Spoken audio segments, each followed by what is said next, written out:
Rekan-rekan akademia, apa kabar? Saya Usep Suhud kembali lagi dengan video baru. Kali ini saya ingin membahas tentang tahap-tahap penyusunan kampanye public relations. Ya, tahapannya banyak, tergantung buku. Ada yang 9, ada yang 8, gitu kan. Nah, ini salah satu buku yang saya baca, Strategic Planning for Public Relations, karya Ronald D. Smith. Ya, nah, dalam video ini saya tidak akan membahas semua tahap, tapi hanya satu tahap saja, karena bahasannya luas. Ya, jadi bisa berapa jam nanti pembahasan. Nah, ini uh, ketika kita seorang public relations ingin mengembangkan sebuah menciptakan sebuah program public relation, tentu dia harus pertama kali diketahui adalah bagaimana dia memahami stakeholdersnya, memahami publiknya. Nah, sebelum melangkah ke sana, ini dulu yang harus pelajari tentang lingkungan perusahaan. Nah, secara umum lingkungan perusahaan itu terbagi dua, eksternal dan internal. Eksternal terbagi dua lagi, gitu kan? Di sini ada makro dan ada mikro. Sementara internal ya hanya internal saja. Uh, baik makro maupun baik eksternal maupun internal ini uh, lingkungan itu terbagi lagi gitu loh. Ada lingkungan berupa orang, ada juga non orang. Kalau orang internal itu seperti karyawan tetap, ya dari atas, dari direktur atau direktur utama sampai paling bawah, dari paling kiri ke paling kanan. Nah, itu pokoknya semua yang ada di struktur organisasi itu adalah internal, lingkungan internal dari si perusahaan. Nah, si PR harus paham. Terus kemudian yang non orang ya mulai dari aset, gedung misalnya, dia punya laporan keuangan, dia punya program-program public relation, program-program marketing, produk-produk yang mereka produksi, produk-produk yang mereka jual, distribusikan, mereka harus paham ya si public relations. Nah, sedangkan kalau yang eksternal itu adalah orang atau hal-hal yang terdapat di luar dari si perusahaan. Nah, tadi saya udah bilang bahwa eksternal itu ada makro dan ada mikro. Nah, sekarang apa yang mikro? Apa yang makro? Ya, jadi gini, cara memahaminya. Kalau makro itu hal-hal yang nggak bisa dikontrol oleh perusahaan. Mungkin bisa, tapi sulit gitu. Harus memerlukan pihak ketiga untuk bisa mengontrol, ya, untuk bisa mengontrol kondisi masyarakat. Kondisi nggak hanya di masyarakat, tapi di mana saja. Anda contoh ya, masih ingat di akhir tahun 2016 ketika ada apa itu demo di Monas ya, yang berbuntut Sari Roti kena apa istilahnya, kena boykot. Siapa yang bisa mengendalikan? Ya, itu karena itu hal-hal yang sifatnya politik, hal-hal yang bersifat teknologi, yang bersifat bencana alam, bersifat sosial, budaya, itu adalah faktor-faktor yang uh, kadang perusahaan sulit sekali mengendalikannya. Yaitu yang disebut dengan eksternal makro. Terus kemudian saya tadi bilang teknologi. Nah, Anda masih ingat bagaimana misalkan para supir ojek pengkolan, para supir taksi dari Bluebird dan perusahaan-perusahaan taksi lainnya yang sangat kewalahan ketika Gojek, Uber, dan Grab beroperasi di Indonesia. Ya, gelombang demonstrasi, protes di mana-mana. Kenapa? Karena perusahaan sulit sekali mengantisipasi tadi eksternal makro yang yang yang sulit dikendalikan gitu ya. Atau Oke, kurang lebih seperti itu contohnya ya. Nah, terus kemudian untuk makro, termasuk kalau tadi sosial, budaya, politik, teknologi itu mungkin sesuatu atau hal-hal yang sifatnya non orang. Kalau orang ya artinya masyarakat luas yang bukan konsumen dari produk kita, itu bisa dikategorikan sebagai uh, lingkungan makro ya. Sedangkan lingkungan mikro, eksternal mikro itu adalah orang atau pihak luar, namun demikian masih mereka itu kayak berdiri, kakinya itu dua gitu, kaki dua, kaki satu di eksternal tapi satu di internal. Jadi dia masih memiliki pengaruh terhadap perusahaan dan perusahaan bisa mengontrol mereka. Kurang lebih mereka bisa mengontrol mereka. Perusahaan bisa mengontrol mereka. Misalnya ya, kalau kita punya karyawan tetap disebut lingkungan internal, sedangkan karyawan yang tidak tetap itu bisa itu masuk kategori eksternal tapi mikro. Mereka orang luar tapi berada di dalam perusahaan. Ya. Supplier misalnya. Terus kemudian kompetitor, jangan salah, kompetitor itu adalah bagian dari eksternal tapi mikro. Mereka orang luar, mereka pihak luar, namun demikian apa yang dilakukan oleh kompetitor itu bisa saja mengancam si perusahaan kita. Maka kita bisa masukkan, tapi kita kategorikan si kompetitor adalah di sini. Kalau customer kita, orang-orang yang biasa mengonsumsi, orang-orang yang biasa membeli produk-produk kita, itu disebut dengan eksternal mikro, maka orang-orang yang biasa mengonsumsi dan membeli produk-produk pesaing, itu disebut dengan eksternal makro. Oke, nah dari situ bisa paham, maka jika memahami ini, maka si public relation hukumnya wajib untuk pertama kali mempelajari ini, ya. Dia harus paham. Hal yang kedua yang ingin saya bahas di sini untuk tahap pertama dalam penyusunan public relation, kampanye public relation adalah memahami ini. Product life cycle ya, product life cycle bentuknya seperti ini. Ini seperti punggung gunung. Oke. Terdiri dari berapa zona? Ada zona introduction, terus kemudian zona growth, pertumbuhan ya, introduksi, perkenalan, pertumbuhan, terus kemudian ini maturity ya, maturity itu ketika ketika penjualan stagnan, ketika tidak kayak naikin itu susah banget gitu. Terus yang terakhir itu decline ya, ketika income, ketika konsumen udah ogah lagi membeli produk-produk kita.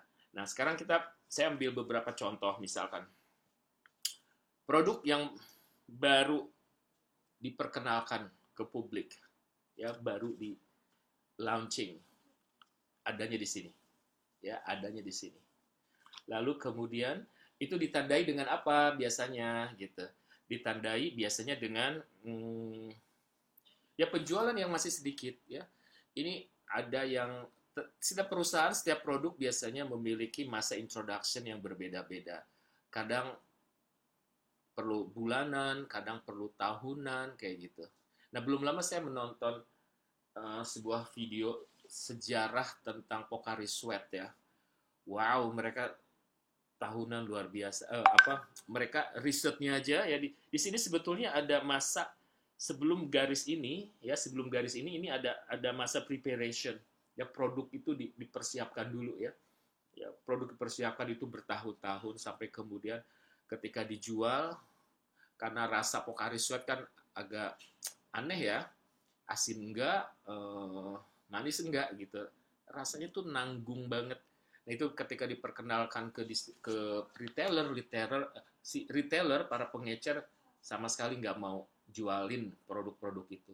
Ketika diperkenalkan ke publik juga, publik aneh, ini minuman apa gitu ya. Jadi mereka perlu waktu yang masa introduction-nya lama banget. Inilah masa di mana si perusahaan mengedukasi. Nah, si Pocari Sweat bagaimana dia melakukan edukasi ya. Caranya dia memproduksi puluhan juta botol Pocari Sweat dan dibagi-bagikan secara gratis. Ya, itu pun dengan berbagai macam uji coba. Dikasih ke ya tidak semua orang langsung bisa menerima gitu. Tapi ketika kita tahu siapa yang seharusnya kita kasih, mereka akan memberikan apresiasi yang luar biasa. Nah, itu yang dilakukan oleh si Pocari Sweat sampai kemudian yang tadinya buntung karena itu proses edukasinya panjang dan mahal sampai kemudian mereka ke sini ya. Yang konon sampai sekarang itu udah dijual di 16 negara. Gila kan? Termasuk di Indonesia. Masa begini. Nah, masa growth ini biasanya ditandai dengan penjualan yang luar biasa, terus meningkat gitu. Nah, ini perusahaan biasanya sebanyak mungkin, selama mungkin pengen produknya itu di masa pertumbuhan. Maka Anda jangan kaget kalau misalkan di setiap mall ada McDonald's, ada KFC, ada Pizza Hut. Kenapa? Karena mereka selalu ingin ekspansi. Karena kalau mereka hanya memiliki sejumlah gerai yang ada, ya mereka bisa kemungkinan ya sampai di sini gitu. Ya, untuk meningkatkan omset supaya growth terus, mereka harus terus membuka cabang. Ya, di Jakarta, di luar Jakarta, di Jawa, di luar Jawa, seperti itu. Atau ini coba misalkan, Anda pernah lihat, ya, Anda pernah lihat ini? Anda pernah lihat ini?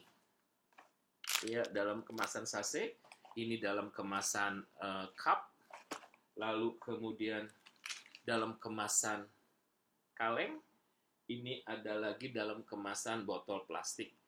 Ini siap minum. Kalau yang tadi, ini harus diseduh dulu. Ya.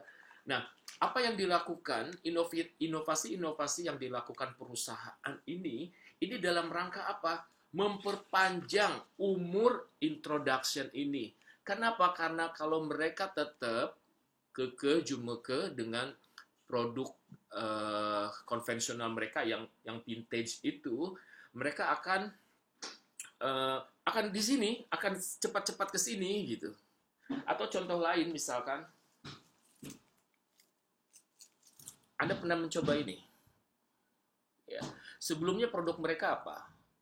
Susu bubuk ya? Ya, saya belum pernah coba susu bubuk. Tapi mereka kemudian mencoba menjajal dengan membuat minuman susu yang siap minum. Yang artinya, apalagi dengan berbagai macam rasa, lihat. Dan apalagi dengan berbagai macam apa istilahnya? Ini Hilo untuk tulisan Hilo School untuk mungkin anak-anak sekolah ya. Terus ini ada Hilo Teen untuk remaja. Ini juga Hilo apa ini? Hilo School juga. Dan di supermarket, di minimarket, Hilo variannya banyak banget. Tujuannya untuk apa? Ya itu tadi, supaya growth ini terus-terusan. Ya, kalau selama ini Hilo dikenal hanya untuk kakek nenek gitu kan. Terus kemudian mereka mencoba menurunkan segmen mereka, nggak hanya di orang dewasa, tapi juga remaja dan anak-anak. Oke. Terus Anda tahu diabetasol ya, selama ini mungkin hanya menjual gula rendah, gula buatan ya, gula buatan, pemanis buatan yang serbuk ya. Nah, sekarang dia membuat ini ya, mereka membuat diabetasol siap minum.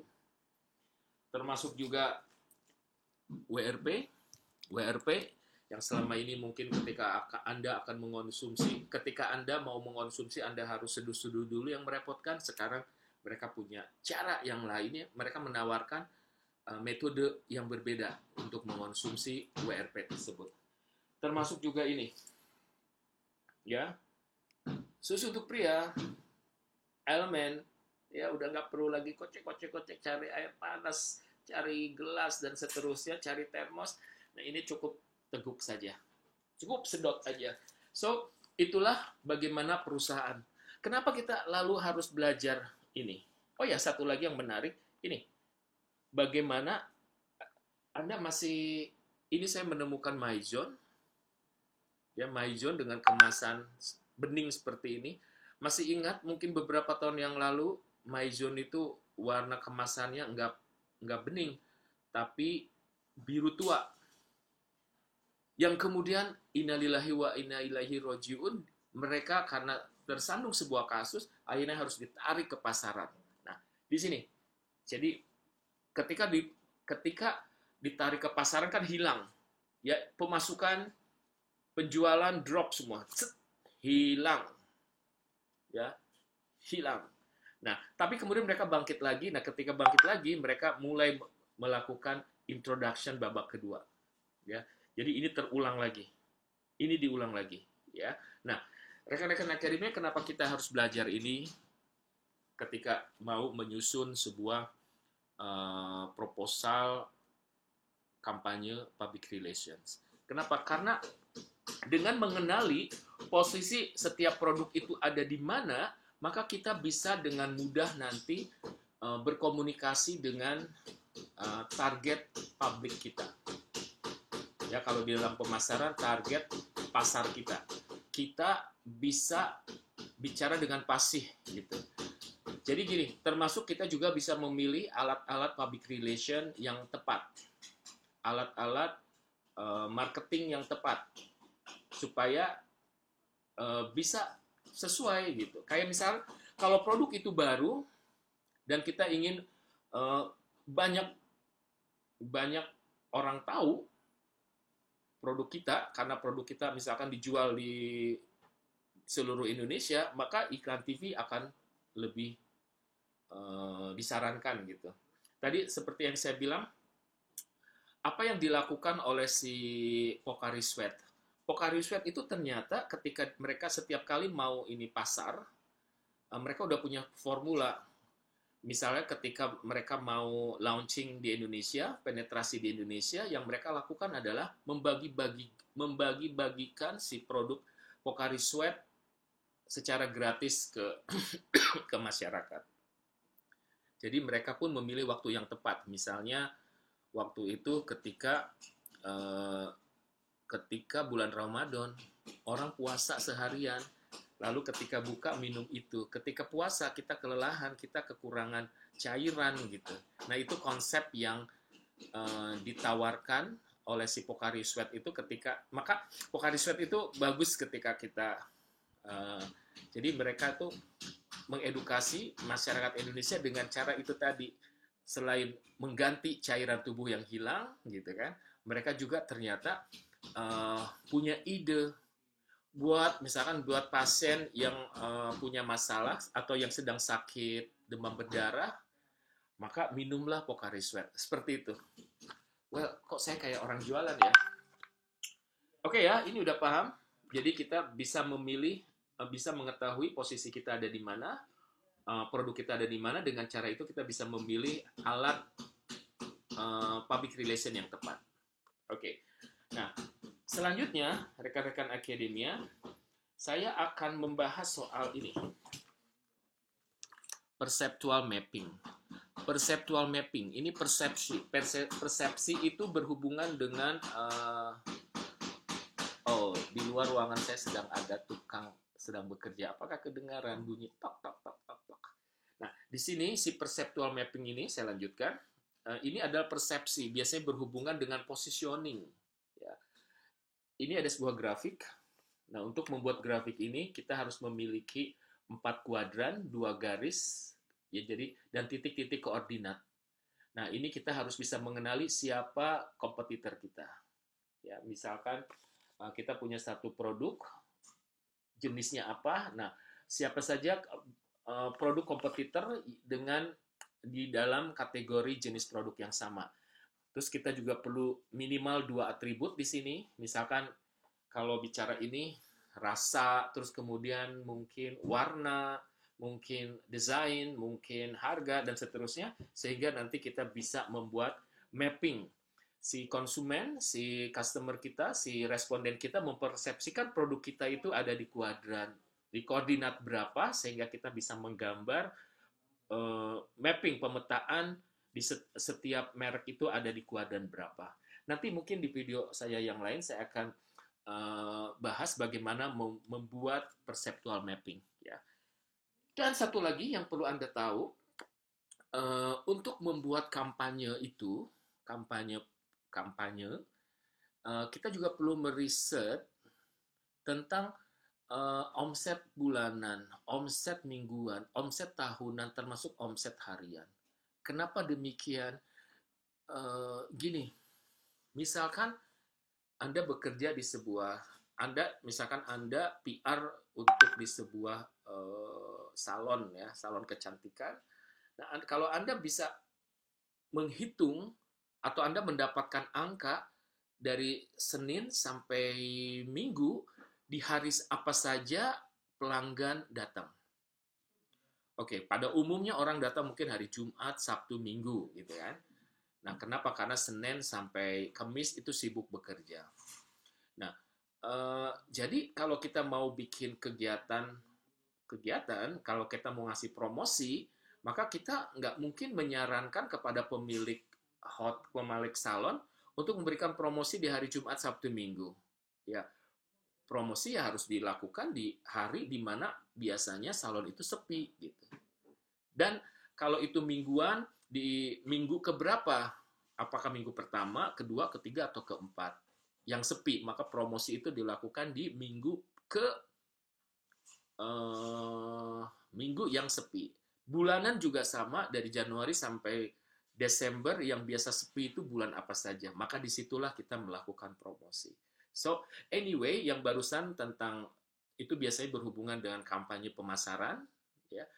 Sementara public relation biasanya tidak selalu ke situ, tidak selalu melihat ke omset. Well, mudah-mudahan video ini bisa menginspirasi Anda dan Anda paham banget bagaimana menyiapkan langkah pertama dalam menyusun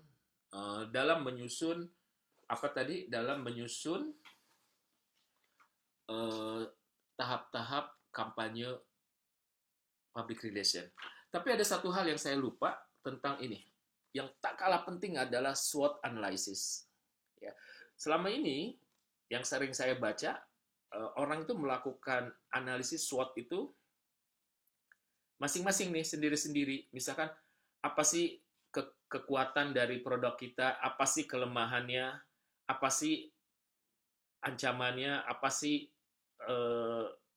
opportunitiesnya gitu.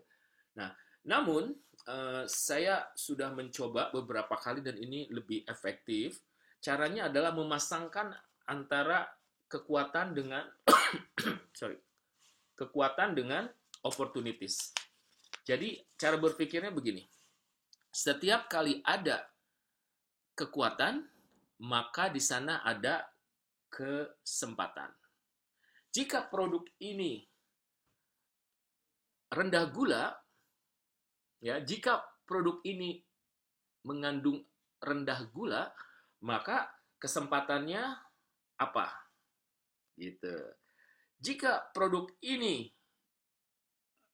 kelebihannya apa, kekuatannya apa, maka opportunitiesnya apa? Seperti itu. Ya, begitu cara melakukan analisisnya. Kemudian weakness. Setiap kali ada weakness, ya, apa weakness-nya dari ini? Maka weakness-nya dari si Big Cola ini adalah bisa jadi kelebihan dari pesaing produk kita. Maka weakness-nya apa? Ancamannya apa? Misalkan, oh Big ini memiliki kadar gula yang tinggi, maka ancamannya apa? Kayak gitu ya. Jadi begitu. Tadi saya menjelaskan tentang perceptual mapping, terus kemudian product life cycle, terus kemudian SWOT analysis, terus kemudian lingkungan perusahaan, dan terakhir yang saya bicara tentang omset harian, mingguan, bulanan, tahunan, gitu ya.